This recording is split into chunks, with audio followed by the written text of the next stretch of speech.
Picture चालू करो बे। अभी मजा आएगा ना भिड़ो। नीला टॉयलेट जनता पार्टी लग गए हैं क्योंकि उन्होंने बोला था भाई हमारे जितने भी बंदे बंद हुए हैं एफआईआर हुए उन सबको छोड़ो। सुप्रीम कोर्ट ने उन्होंने बोला जो 18 साल से कम है उनको तुरंत छोड़ दिया जाएगा। उसके अलावा सीसीटीवी कैमरा में जितने लोग आए हैं जिन्होंने तोड़ फोड़ मचाई है कुछ भी करके उनमें से एक बंदे को भी नहीं छोड़ा जाएगा और ये पूरे 8 स्टेट के अंदर बोला है। और भाई मुझे एक चीज बताओ, जो आपके लीडर है अभिजीत तिप्पी भाई, उन्होंने तो खुद से बोला था जो लोग ऐसे हरकत करेंगे वो कभी भी पॉपुलर जनता पार्टी के सपोर्टर्स नहीं हो सकते। हमारा और उनका कोई लेना देना नहीं है। ये बाहर से भेजे गए गुंडे हैं, इस मूवमेंट को ढीले तो बंद भी तो उन्हीं तोड़फोड़ वालों को किया है ना भाई, कोई बाहर वालों को थोड़ी किया है। अब देखो भाई, या तो तुम मान लो ये तुम्हारे बंदे, या तो ये मान लो ये हमारे बंदे नहीं है, छोड़ दो इनको। ये बीच वाला नहीं मिलेगा भाई कि नहीं नहीं स्टूडेंट है छोड़ दो। अगर तुम चाहते हो कि इनकी आड़ में किसी और बंदे को छोड़ दिया जाए कोई पुराना, तो भाई वो तो नहीं दिया जाएगा तुम्हें। लेकिन एक चीज बोलूं, बड़ा मजा आ रहा है भाई मुझे तो, ये छाती चौड़े करके बोल लेते ना कुछ नहीं कर सकती सरकार, हमारी सरकार ने कर नहीं दिया, सरकार ने तुम्हारे बंदों की। जय श्री राम मेरे सभी सनातनी भाइयों को स्वागत है आप लोग का दोबारा से एक और धमाकेदार वीडियो के अंदर, जिधर मैं लेके आ चुका हूं आप लोग के लिए फिर से एक नया सा वीडियो। तो आज का वीडियो बेसिकली सीजेपी प्रोटेस्ट के रियलिटी चेक के ऊपर होने वाला है। वो इस वीडियो में मैं लेके आया हूं लोग के सीजेपी प्रोटेस्ट के ऊपर अपने अपने रिएक्शंस को एक साथ मैंने कंबाइन किया है पूरे वीडियो में, जिसमें लोगों के अलग अलग रिएक्शन निकल के आ रहे हैं सीजेपी प्रोटेस्ट के ऊपर। तो आप लोग वीडियो को एंड तक जरूर से देखिएगा और वीडियो अच्छी लगे तो वीडियो को एक लाइक करके चैनल को सब्सक्राइब कर लीजिएगा। मिलते वीडियो के लास्ट में, तब तक के लिए बाय बाय, जय श्री राम। इस तरीके से गालियां देना सही था मोदी जी को कि उनकी माँ जो इस दुनिया में नहीं है। यार गालियां सिर्फ अनपढ़ लोग देते हैं, वो स्टूडेंट नहीं थे। और जो वो लड़कियां गालियां दे रही हैं उनके घर वालों ने आई डोंट नो कैसे संस्कार दिए। भाई मेरी गाली देते हुए अगर कोई घर पे वीडियो पहुंच जाए ना, मेरे घर वाले मुझे घर बुला के बैठा दे कि बेटा घर से बाहर नहीं निकलना, ठीक है। और पहले तो घर वाले ही कूटेंगे। आप देख सकते हो ये मोदी की का खाना है। अगर किसी को एंजॉय करना हो तो यहाँ पर आ सकते हैं। यहाँ पे प्रोटेस्ट में जो मोदी के समोसे देकर उनके 13वीं की डिमांड की गई, बोले ये 13वीं के समोसे खा लो, उसमें क्या लगती है आप उनके, मैं तो ये कहूंगी प्रधानमंत्री जी से कि उनके ऊपर कार्रवाई करे। वो लड़की मुझे लगती है, उसकी पूरी फैमिली मुझे लगती है, क्योंकि इतनी सी है वो और वो इतनी बड़ी बड़ी बात करती है, तो वो कहीं ना कहीं से उसके ऊपर सपोर्ट है तभी तो वो बोल रही है ना। ऐसे कैसे वो बोल सकती है इस एज में? तो हमें तो इतना भी नहीं जानकारी था कि कौन क्या कर रहा है, कौन कौन किस सीट पे बैठा है। वो इस तरीके से बात कर रही है, उसे एजुकेशन के बारे में कुछ नहीं पता है। बस ये जो अफवाहें होती है बीजेपी को बदनाम करने के लिए, उसे A to Z पता। आम आदमी पार्टी जब तक ऑपोजिशन में रहते हुए इस देश के सबसे बड़े खतरे भाजपा को चिन्हित करते हुए के साथ उसके खिलाफ लड़ती रहेगी, तब तक आम आदमी पार्टी को अगर कोई प्रोटेस्ट लीड करना है, खड़ा करना है, उसमें हम बिल्कुल सहयोग करेंगे। हम स्टूडेंट्स के तो साथ हैं लेकिन पेपर बिल के खिलाफ हैं, ऐसा कहना है पूरी अपोजिशन का। अरे अगर अभी भी तुम लोगों की आंखें नहीं खुली है ना, तो सबसे बड़े अंधभक्त तुम ही लोग हो। मैं स्टार्टिंग से बोल रहा हूँ कि ये सारा प्रोटेस्ट बस दिखावा है। उनको बस पूरे देश में थी जो वो लगवा चुके हैं। अरे आप खुद सोचो, सिर्फ धर्मेंद्र प्रधान के इस्तीफे से क्या बदलेगा जब नीचे का सिस्टम वही है। मतलब धर्मेंद्र प्रधान कोई जाकर खुद पेपर लीक तो करवा कर आया नहीं होगा। अगर ये सारी चीजें बदलनी है तो हमें एक कड़े कानून की जरूरत है जो आज संसद में पास हो सकता है, लेकिन नहीं, ये पूरी अपोजिशन उसके खिलाफ खड़ी हुई है। पता है क्यों? क्योंकि पेपर लीक करने वाले आरोपी को 10 करोड़ तक का जुर्माना देना होगा। पेपर लीक के मुद्दे पर डायरेक्ट सीबीआई जांच कराएगी। अभी तक ऐसा नहीं था। अभी तक जब कोर्ट से आदेश आते थे तब सीबीआई इंटरफेयर करती थी, वरना स्टेट पुलिस ही इसको देखती थी। लेकिन अब नहीं ऐसा होगा। अब डायरेक्ट सीबीआई इसमें इंटरफेयर कर सकती है और उसकी पूरी जांच करेगी। और इसी का डर अपोजिशन को सताए हुए है, क्योंकि पंजाब में भी ये चीज हो चुकी है, कर्नाटका में, केरला में, हर जगह हो चुकी है। और इनको पता है कि अगर ये बिल पास हो गया तो सबसे पहले यही 3-4 स्टेट जो हैं उनको ही धरा जाएगा, जिससे इनका ये सारा अभी तक जो इन्होंने नैरेटिव फैलाया है ना, वो सारा धराशायी हो जाएगा। कहाँ है वो सारे जेंसी? देख लो, तुम्हारे चहीते लोग आज तुम्हारी पक्ष में नहीं है। और ये सीजेपी वाले ये क्यों चुप हैं? इनको तो इस बिल का सपोर्ट करना चाहिए। अरे ये लोग तो इतने घटिया हैं कि धर्मेंद्र प्रधान के इस्तीफे के बाद नशे में नाच रहे थे। हेलो जिन बच्चों की फोटो स्टेज पर लगाकर दूसरे बच्चों के इमोशंस के साथ खेला इन लोगों ने, काम होते ही उन्हीं बच्चों की फोटो को सड़क पर फेंक कर चले गए ये लोग। पंजाब एजुकेशन मिनिस्टर पर ये लोग नहीं बोले, केरला एजुकेशन मिनिस्टर पर ये लोग नहीं बोले। केरला में तो बच्चे बेचारे सड़क पर आ गए थे, उनको किस किस चीजों का सामना करना पड़ा। लेकिन नहीं, इन लोगों को बस सिलेक्टिव आउटरीच दिखाना था बीजेपी के खिलाफ। और मैं फिर बोल रहा हूँ, जिस बच्चे ने इन लोगों का सपोर्ट किया था, ये सोचिए कि ये लोग देश में बदलाव लाएंगे। अरे घंटा काट दिया इन लोगों ने तुम्हारा, और मस्त दारू के नशे में पार्टी कर रहे हैं तुम्हारे हाथ में झुंझुना पकड़ाकर। ये मुआवजा नहीं मिला रखा और आपको पार्टी कर रहे हैं। ये है सीजेपी की प्रवक्ता रत्ना सिंह, वही सीजेपी जो सरकार से सख्त सवाल करती है, अकाउंटेबिलिटी मांगती है, लेकिन खुद की अकाउंटेबिलिटी चली जाती है।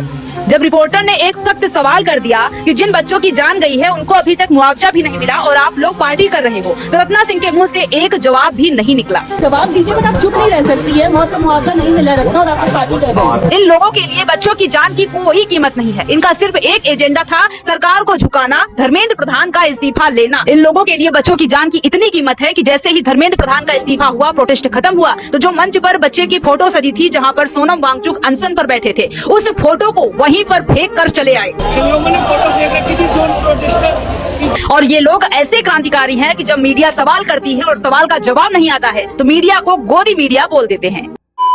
एक और नया प्रोपेगेंडा आ गया दीदी का। एक मेन स्ट्रीम मीडिया ने ये वीडियो चलाई है। इस मामले में पाकिस्तानी एंगल की भी जांच कर रही है। एक तो इतनी गंदी एडिटिंग है, हमारा एआई कोर्स ले लो, हम आपसे बेटर एडिटिंग कर देंगे। एडिटिंग खराब लग रही है, रुको हम रियल वीडियो दिखा देते हैं तुमको।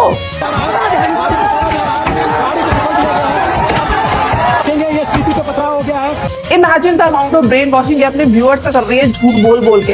इनके व्यूअर्स की फीड में ये वाली रीलें नहीं आती है कि जो हमारी फीड पे आती हैं। Support from Pakistan by the way. एक तो इसके बाद ध्रुव राठी फैन के पास वैसे ही दिमाग नहीं है और जो बचा कुचा है वो भी ये सब मिलकर खराब कर देते हैं। Fourth pillar of democracy by the way. जाति ही हटा दो ना। ठीक है, जाति को हटा देंगे। जाति न जाति होगी ना आरक्षण होगा। हाँ, हम सबको पता है ना जाति होगी ना आरक्षण होगा, मगर इतना क्यों बोल रही हो? तो बेनिफिट्स मिलेंगे ना आपको मिलेंगे, है ना। कौन सा बेनिफिट हमें मिल रहा था जो अब नहीं मिलेगा? जाति ही हटा दो। ठीक है, जाति को हटा देंगे। नहीं नहीं नहीं नहीं भाई, जाति नहीं हट सकती। एक बार बोल रही है जाति को हटा दो, एक बार बोल रही है जाति को मत हटाओ, कौन सी है? आज जो इनके बच्चे पढ़ रहे हैं, लिख रहे हैं आरक्षण के वजह से, क्यों पढ़ रहे हैं? आरक्षण से पढ़ो अच्छी बात है, मगर आरक्षण से नौकरियां मत लो, क्योंकि जिस काम के लिए जो योग्य नहीं है वो उस पोजीशन पर बैठ जा रहा है, जिसके कारण हर साल कईयों की जाने जा रही हैं। बाकी आपकी क्या राय है कमेंट में जरूर बताएं। अगर किसी ने हल्का सा मजाक भी कर दिया प्रधानमंत्री के ऊपर, प्रधानमंत्री जी भगवान तो है नहीं। फटी में भगवान ही याद आते हैं। अब तुझे भगवान याद आ गए कि प्रधानमंत्री भगवान थोड़ी ही, उनका मजाक तो बनाया जा सकता है, लेकिन भगवान का जो मजाक बना रहे थे तुम तब, आर्मी का जो मजाक उड़ा रहे थे तब, पुलिस वालों को सामने खड़े होके जो भद्दा भद्दा बोल रहे थे तब, ये मतलब मजाक थे। ये प्रधानमंत्री के खिलाफ जो बातें बोली गई हैं वहां, वो मजाक थी। वो ऐसी ऐसी जो तुमने सुनी ना हो, वो मजाक थी। वो आर्मी वालों के लिए कि आर्मी की है, वो मजाक थी। कहीं तुम्हारा कोई असली कुछ है तुम्हारा? अभिजीत दीपके जी ने खुद स्टेटमेंट दिया था कि जो पीसफुल प्रोटेस्ट कर रहे थे उनके ऊपर कोई भी एफआईआर नहीं होनी चाहिए। 1000 से ज्यादा लोग हैं जिनके ऊपर क्रिमिनल चार्ज लगा हुआ है। किसी ने चोरी करी है, किसी ने करा है, किसी ने करी है और किसी ने ही करा है। भाई ऐसे लोग आए थे आपके प्रोटेस्ट में। अब दीपके हम सौरभ दास बोल रहे हैं कि गवर्नमेंट ने हमसे बोला था कि वो किसी भी स्टूडेंट पे कोई भी एक्शन नहीं लेंगे, लेकिन ना तो वो स्टूडेंट है और ना ही ये चीज गवर्नमेंट ने करी है, ये चीज तो कोर्ट ने करी है, जिसका आप बुक लेकर फिरते हो अपने, है ना, हर चीज में दिखाते हो जय संविधान संविधान। अबे संविधान में ही लिखा हुआ है कि सबसे पहले कोर्ट की बात मानो, कोर्ट सबसे ऊपर है। और दीपके जी बोल रहे हैं कि इस बार अगर आपने ऐसा करा, आपने कोई भी एफआईआर करी, आपने कोई भी एक्शन लिया बच्चों के खिलाफ, तो हम वापस से प्रोटेस्ट करेंगे। आप करो ना, आपको कौन मना कर रहा है, लेकिन आने के लिए आप सबसे आगे रहो। जो आपने पिछली बार बच्चों को आगे करा था ना, इस बार आप रहो ना आगे। लेकिन आप में वो चीज हिम्मत नहीं है, बस आप पीछे से खड़े रहकर बोल सकते हैं ऐसा मत करो, ऐसा मत करो। हेलो फ्रेंड्स, मोदी जी आपने प्रधान का इस्तीफा लिया, उसको बर्खास्त किया, उसी की खुशी में आज हम लोगों ने केक काटा। बहुत बहुत धन्यवाद। इसकी फोटो लगा रखी थी इन लोगों ने स्टेज पे, आज उसकी फोटो नीचे पड़ी हुई थी। आज हमारा दिल रोया है ये देखकर। मैं सीजेपी के मेरा दिल रोया है आज के दिन। यही ये सारे जो प्रोटेस्टर थे यही कर रहे हैं सारे। अब बताइए, मेरा आज दिल रोया आप है। में से को मैंने 20 तारीख को भाई मेरे हाथ से आंसू निकलेंगे। आप भी लाठी खाए हो? मैंने लाठी, लेकिन मेरे आज आँख से खून के आंसू में रोया हूँ। तुमने जिसके नाम पे प्रोटेस्ट की, तुमने अपने माँ बाप ने बच्चा खोया, आपको उसको तस्वीर वापस करनी थी। ये लोग आज वो अल्लाह मचा रहे हैं।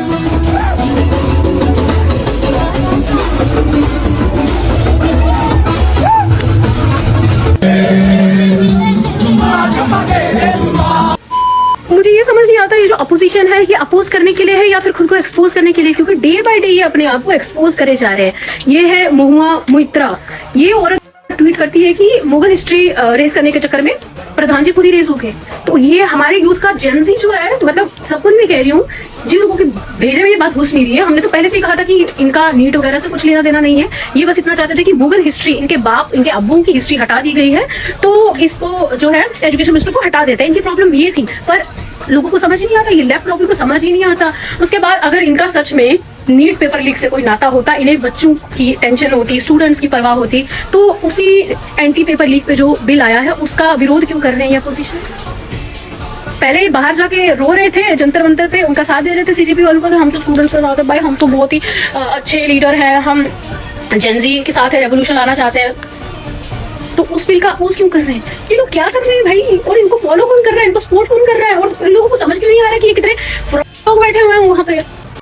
तो थैंक यू भाई लोग, आप लोगों ने वीडियो को लास्ट तक वॉच किया। आप लोगों ने अपने अपने रिएक्शन आई होप कि जरूर से लिखे होंगे कमेंट बॉक्स में। मैं उन सभी को देखता हूँ, पढ़ता हूँ, उनका रिप्लाई भी करता हूँ। तो मिलते हैं आप लोग से किसी और वीडियो में, तब तक के लिए बाय बाय, जय श्री राम। आप लोग अपना प्यार और सपोर्ट ऐसे ही बनाए रखिएगा। मैं रोज आप लोग के लिए ऐसे ही अपडेट और न्यूज के वीडियो लाता रहूंगा।